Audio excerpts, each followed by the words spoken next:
2025年7月25日汉语课生词。今天我们来学习关于公司词汇คำศัพท์เกี่ยวกับบริษัท公司公司公司บริษัทบริษัท总部公司总部公司总部公司สำนักงานใหญ่ของบริษัทสำนักงานใหญ่ของบริษัท分公司分公司分公司บริษัทแยกสาขาบริษัทแยกสาขาเป็นบริษัทที่แยกสาขาจากสำนักงานใหญ่生产部生产部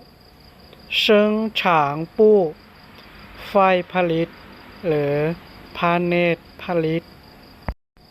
营销部营销部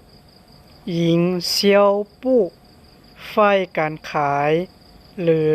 แผนกการขาย市场部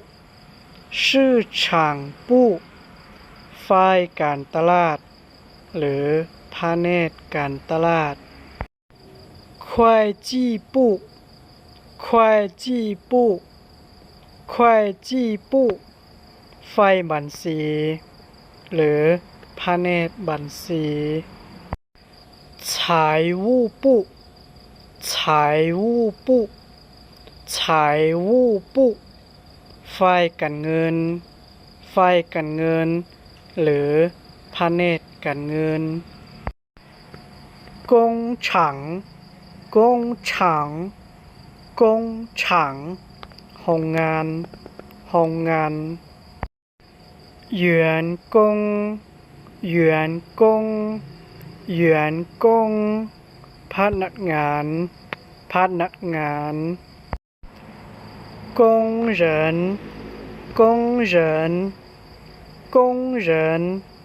การมกรการมกร主管主管主管ผู้อำนวยการผู้อำนวยการ主管人员主管人员主管人员หัวหน้าคนงานหัวหน้าคนงาน机器机器机器เครื่องจักรเครื่องจักร车间车间车间กาลาซ่องแปลงลบกาลาซ่อนแปลงลบ设备设备设备อุปกรณ์อุปกรณ์操作操作操作ดำเนินการดำเนินการดำเนินการ操作步骤操作步骤操作步骤ขั้นตอนการดำเนินการขั้นตอนการดำเนินการ工资工资工资เงินเดือนเงินเดือนเจียปันเจียปันเจียปันเฮ็ดเวียกล่วงเวลาหรือเฮ็ดเวียกโอทีจ่างกงจื้อจ่างกงจื้อจ่างกงจื้อการขึ้นเงินเดือนขึ้นเงินเดือนหรือเงินเดือนขึ้นโคกงจื้อโคกงจื้อโคกงจื้อหักค่าจ้างหรือตัดเงินเดือนฟ้ากงจื้อฟ้ากงจื้อฟ้ากงจื้อจ่ายค่าจ้าง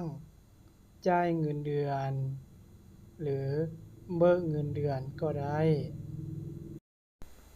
生产生产生产